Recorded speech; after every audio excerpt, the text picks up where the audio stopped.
Hey guys, it's Whoopjaggle, and today we're going to cover a topic that may be the most helpful I will ever do because of its ability to transform challenging activities. And that is, of course, you read it in the title, blinding grenade launchers. I've been using these things for 7 months ever since the Seraph Tower events. I was using Wendigo, but kept running out of ammo and really wanted to run a Sword or Anarchy. So necessity forced me to think, oh, yeah, blinding nades come on other weapons, duh. So I found a malicious birthright with blinding and never looked back. I didn't pull Mountaintop back out for like a month and a half, long before we knew it was going to get sunset. Now, blinding nades have gotten mentions from Error and Esoteric in their vids. I just wanted to do a vid just for blinding nades as we move into Beyond Light and the challenging activities we're going to get into there. After using them for 7 months through challenges like all 3 solo flawless prophecies on all 3 characters, for me, I can now make the statement that blinding nades are the most powerful transformative weapon of challenging activities I've ever used in Destiny, I believe. I cannot think of another weapon that tops it in its ability to meme very difficult situations. And not just for you, for the entire team. It only takes one person rocking one well on your fire team, and you'll be amazed at the results. The more challenging, the more they shine, too. Those rooms that you couldn't even peek before, send a blinding nade in there and it turns it into meme time. In fact, if you're not totally convinced by the end of this video, and I don't blame you, I challenge you just to take a blinding nade launcher after getting used to it. If you're not used to it, make sure that you can hit your shots a little bit and put them where you want them, but then take it through something that you consider challenging and see how it transforms that activity. Now, I don't mean to be contentious with this, kind of bellowy statement about it, or insult the weapons you like to use. I'm just trying to educate and help folks and start a conversation about them because I think they're that good and I think they could be that helpful. This video is intended for everyone from our new light friends to folks that have played for a long time but don't use these grenade launchers to challenge players in world's first raid teams. I honestly feel like you guys will benefit, the most maybe first, because you got that raid coming up. These things will stun like 98% of the ads in the game, no matter how under-leveled you are, as the blinding effect is completely unaffected by power level. Everything will be stunned except yellow bars or mini-bosses and bosses. Like champions, for instance, are considered bosses by the game, so they're unaffected, but all the ads around them will be stumbling around. So think about it like this. Anything that a tether will actually suppress, a tether will grab a boss but not like suppress them or slow their movement, but anything that will be slowed by a tether, which is almost everything, will also be blinded by a blinding nade. That's a good way to think about it. And it has about the same range, too, I think, is what I've noticed. So with that, we're going to go over a few things here. I've got some clips for you, and I've got some other things coming up. So let's get into it.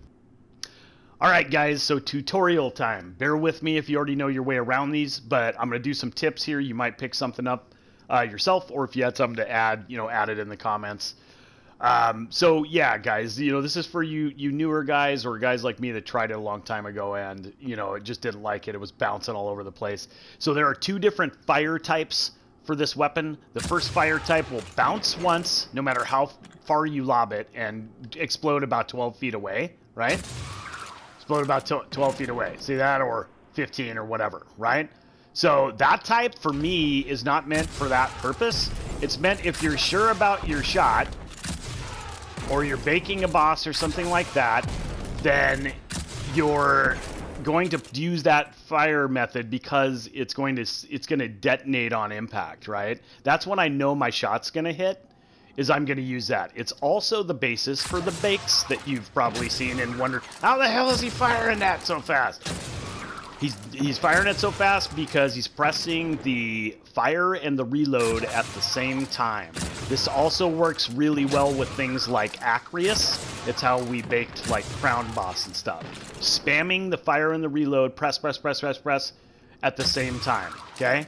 The second method is pressing and holding, and you can detonate it where you want it, which is really nice. This is how you can snipe. That's self-detonated, so that's how long you have. You can bounce it around the room, whatever.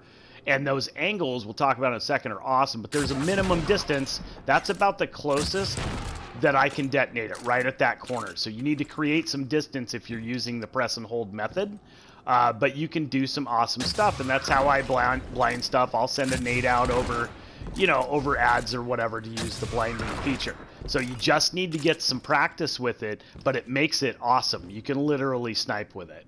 So, you know what I mean? You can play angles, and it literally just bounces off. Everything just keeps going until you press the button, until you release the button, right?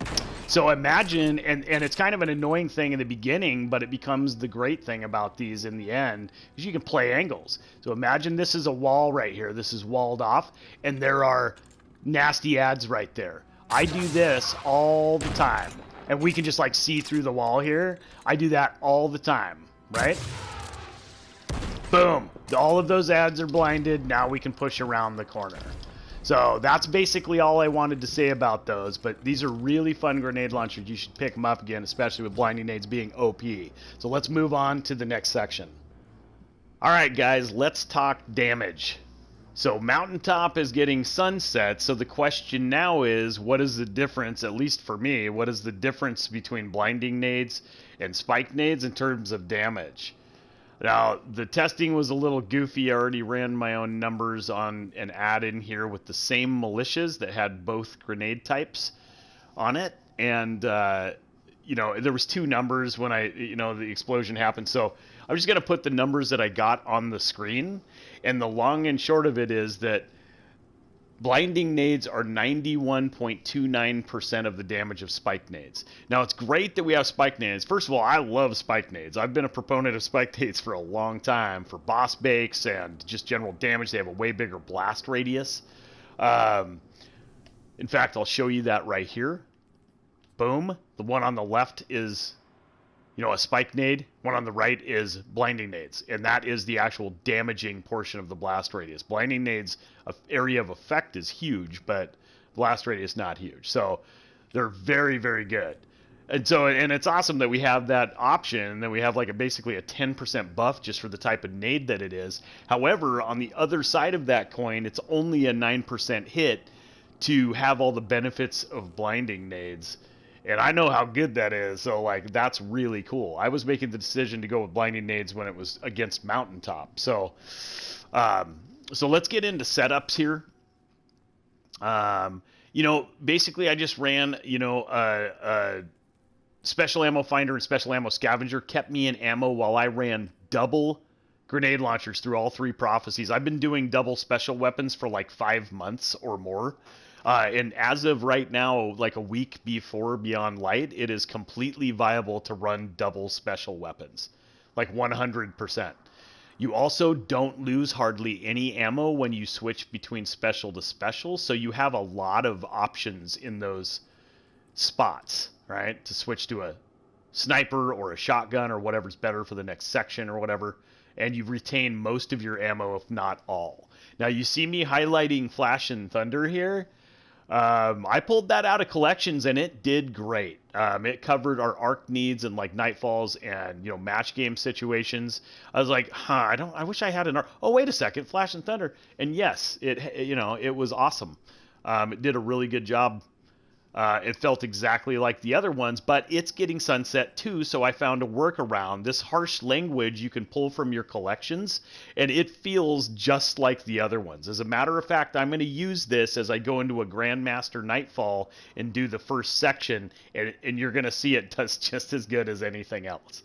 The base stats on these feel really good. They're all really pretty solid. You can work with the base reload speed. I set the barrel option for velocity and handling. Velocity so that it's flat and, it has less arch and, handling and firing from the air and stuff like that. So they all kind of feel the same, and they're all lightweight frames, which adds to your top sprint speed. I always love that because I feel like I'm running in the wind when I don't have one on, or against the wind, I should say. As far as a god roll, the G roll would have to be anything with blinding and auto-loading holster. Third slot's all yours. But for me, these first two are blinding and auto-loading holster. And that was forged in the fire of prophecy. God, that sounded profound. But yeah, it was forged in the fire. That's what I needed when, I was in the shit and going through the prophecy runs and stuff with it, So yeah, whatever you reach to in those types of situations is going to be the best thing for you, and that felt the best for me. So there is one more thing real quick, and that's this right here. I just barrel stuffed that dude. I'm not taking any damage back here. Blinding nades are dope because you can literally barrel stuff. I had people watching my chat going, "You should be dead," you know, and I'm like, nope, that was actually calculated, bud. I knew that I was only going to take like maybe 25% damage, maybe not, you know, in the situation that I was in. So it's kind of a dope thing. I just wanted to point that out. But let's get to the next section. All right, guys, it's time for the Blinding versus Concussion Showdown Festival Extravaganza or something. So the Blinding nades are going to be on the gold-trimmed militias, and the Concussion nades are going to be on the Flash and Thunder that's darker. I'm just going to save us some time. Instead of walking it in all the time, there you go. There's a concussed enemy, red aura over his head, and then it lasts about 5 seconds, okay? There he goes again. Did not get him that time, so I'm just going to save us some time. You have to base damage an enemy to concuss them. Okay, we got some numbers there, so he became concussed. The problem with that is, and this is the reason everybody uses blinding over concussion, look at the blast radius on the left of spike nades, and on the right is blinding and concussion nades. That is not a very big blast radius, which means when we go into a group, you'd be really lucky to get both of these guys standing only that far apart. So that is not a very big area of effect, and you know what I mean? So therefore, it's not going to be near as effective as... Let's just save some time again. That was not what I wanted. By the way, the effect will stack. You notice it's almost exactly the same. There we go. We just got him again. Let's wait just to show. There he goes again. So right here, in a straight line, trusty Darcy, 11 meters. Okay? 11 meters in the game, and 12 meters is right here. I was getting both, so just about this big as I'm running this circle around the radius of the area of effect. All the ads in the circle that I just ran, right, all the way around the other side too, are going to be affected by the blinding nade, right? So I shoot this guy, and now this guy's concussed. You can see the aura, and then the aura over that guy. Okay? So, and it's still a special weapon, guys. So even though the blast radius isn't huge, right? As you're working on ads, the rest of them are becoming stunned, which is why blinding nades is the clear winner because of its massive area of effect of the blinding effect. So speaking of that, I've put together some clips to show the blinding nade's unique effect on a few of some ad sets that are very frustrating, and just some random, you know, challenging enemies being stunned. So we'll go to that now, and I'll see you back here in a minute.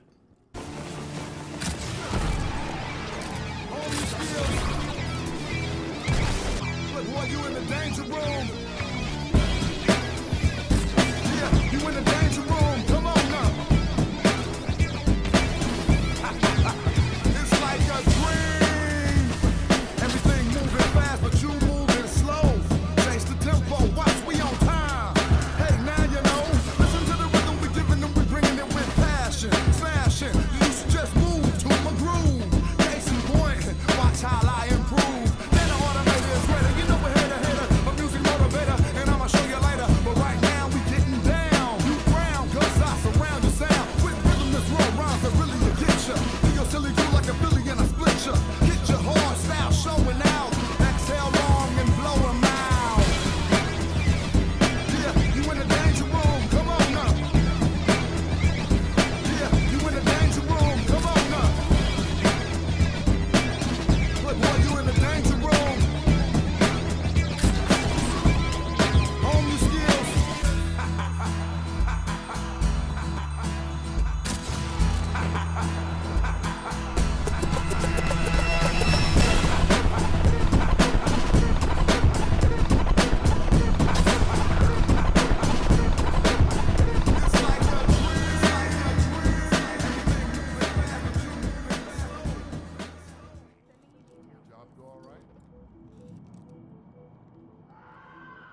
Okay, I'm watching this back, and I see now. Yep, there it is again. I may have got a little bit off track with a few of those last ones. My bad. Let's just move on. So to reiterate, the goblins are a huge one for me. There's some really annoying classes out there of enemy that do really annoying stuff, and one of them is the goblins protecting from around the corner or something. Say they're protecting a minotaur. You know what I mean? How many times does that happen? You can't get an angle on the goblin to kill him, and this minotaur is invincible, and he's protecting, that angle and everything. Oh my god. And the answer the whole time, little did I know, was blinding nades. You could send a blinding nade past the corner, detonate it. That goblin is now stunned.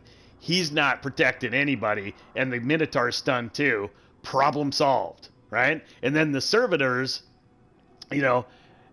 how many times have they screwed you protecting stuff or each other? How about that third room in 0 hour where those two freaking servitors with the tank in it, with the two servitors that would protect each other sometimes and burn like 30 seconds off your clock, especially in the beginning when 0 hour is really tough. We had a good run going, these guys are burning. Somebody flash him or smack him on the ass or something, We're trying to get him to stop protecting each other. So the answer there was blinding nades as well. It's just really good. Blinding nades, when something is capable of being blinded, whatever it was doing, it's done doing it when it becomes blinded, right? So it just negates. So even in Beyond Light here, I'm wondering what these abilities are going to be, right? That they have with stasis. So, there could be something there that's really annoying that is, countered by blinding nades as well. So speaking of clips, my buddy Danny and I were in getting some footage. He was helping me with the vid, and shout out to Danny R79 for the help with this video. Shout out to him for always being there to help. Anyway, we were in Prestige Leviathan in the Castellum, and we were getting some footage just showing blinding nades and showing that the staff bearer guy could be blinded and everything. And when we got done with that, he's like, I wonder if the dogs could be blinded. And I go, I wouldn't think so. I think they'd probably register as a boss. Yeah, but let's go check it out. And sure as shit, they can be blinded. And so this silliness ensued where we decided to try to get a flower while a dog was sitting basically right on it, and I had him stunned, and I zapped it, and then I hear Danny go, come over here and stun this dog, and I jump back over to the safe room, and he's doing laps around this dog and stuff. So anyway, it was just really funny. I wanted to throw it in. Let's go check it out. We'll be right back.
All right, so yeah, I just wanted to throw that in. I thought that was really funny, Danny doing laps and everything. I just wanted to throw that in for sure. So we're heading towards the end of the video, I promise here, guys. I know this has been a long one, but it was hard to do justice to these. I really wanted to do a good job and do justice to blinding nades and kind of show the aspects that I had learned over the last 7 months and share that information because I really feel like these can be helpful. So these last couple of things that you're going to see are, one of them is the clip of Danny and I going in to Prestige Castellum, and don't underestimate this damage. If you haven't been in there in a while, it still kicks pretty good. There's a lot of incoming damage there, and it's nothing special. It's just we did a one-time through, but it's like a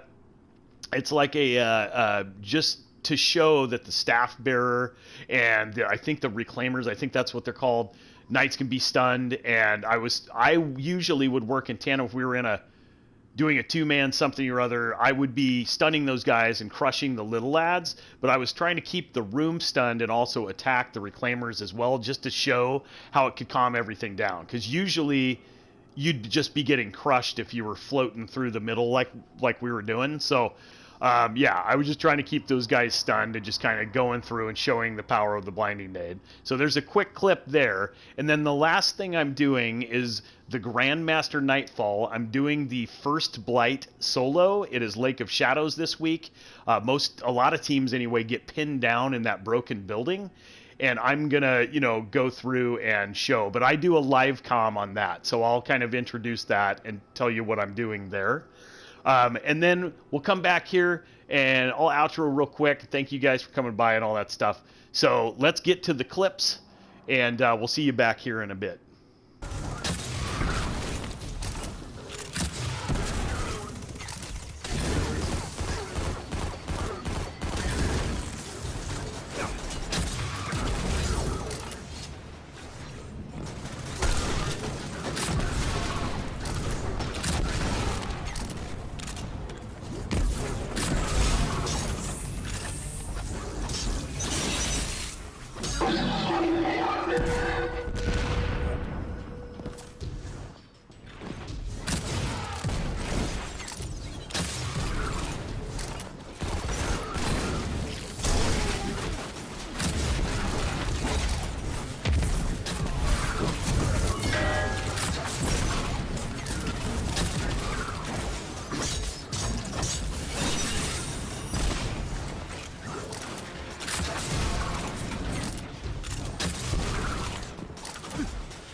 All right, guys, so we're going into a Grandmaster Nightfall.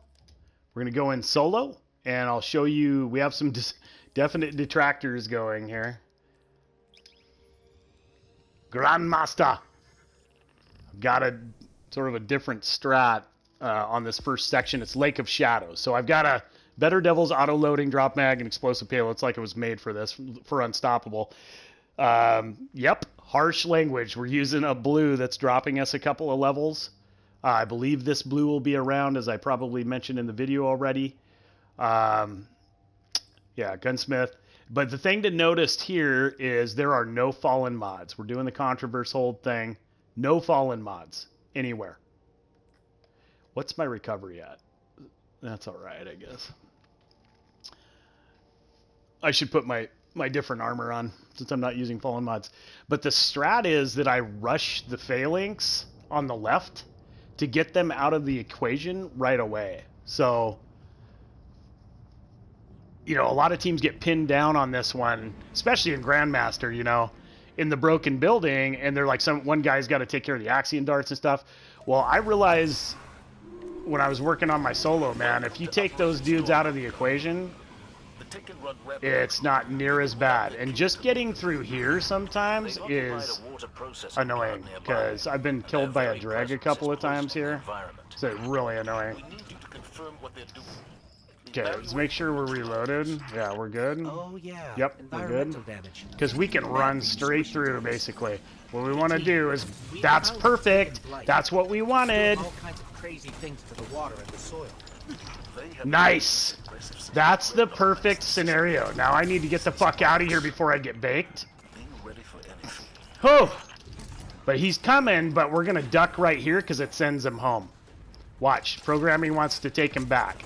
So that was a little froggy because those guys were in such big trouble. The computer sent that guy out.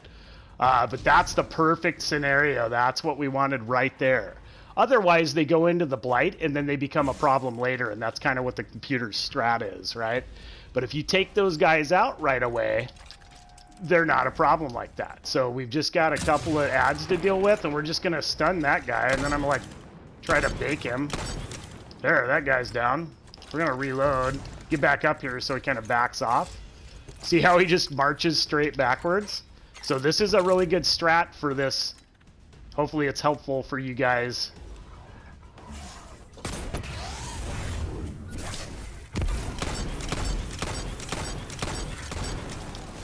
I'm gonna jump up on top again. And he's gonna start marching back. And we're just gonna reload. Right? I'm gonna drop him here. And we're just gonna keep working on this dude. I'm gonna actually jump back down here so we can take care of him. He's finishable. So we don't even need to worry about it. Thank God. I thought that wasn't gonna work for a second. So now we've got a bunch of scions over here. And we can just stun out. Let's get all of them over here though. We're just gonna get their attention over here. Yep, they're gathering, and then we're just gonna go like this. And hit a nade or whatever. And that's fine, right? We missed one over there. See how these guys are just like they can't do anything? It's just a done deal. It's just insane, and it doesn't matter, you know, how high a level they are above you. If I was 1025, I would have been able to stun those guys. It would have taken a lot more damage to kill them. But, I mean, there you go. So that's a really good example. I believe I'm going back to the Tribute Hall now in the video. And we'll either show some more stuff, or I'm not real sure where I'm going to put this yet. So we'll see you in a sec. All right, guys. So that wraps up the video. I worked really hard on this one. In fact, probably way harder than I'll ever work again. I learned a lot. I had to learn how to use this editing program in ways I hadn't before. And I don't even want to tell you how many hours I've worked on this. But I wanted to do justice to it. And I know it's long, like I said earlier, but it's there's just kind of a lot of information. I really wanted to show some good clips and stuff. So hopefully, you know, you've been satisfied with the information I put in here. I'm going to have links in the description to some of my challenges. You know, I had a solo flawless 100% whisper run recently, and you know, maybe one of my flawless runs or something. I use blinding nades in both of those if you want more content, you know, to watch these blinding nades in action where you're really in the shit. Those are going to be good ones. Yeah, and so put a lot of work into this one. So I'm going to ask you guys, if you found it helpful, please hit that like button, because if you found it helpful, you hit that like button, YouTube is more likely to suggest it so that it can get to some other folks and maybe help them out too. But with that, guys, I'm going to thank you guys all for coming by. Like I said, I worked really hard on this one, so I appreciate, you know, if you guys swing by and tell me if you appreciated it or you had something to add to the conversation, for sure. And as always, I really hope it was helpful. I thank you guys for stopping by, and we'll see you in the next one.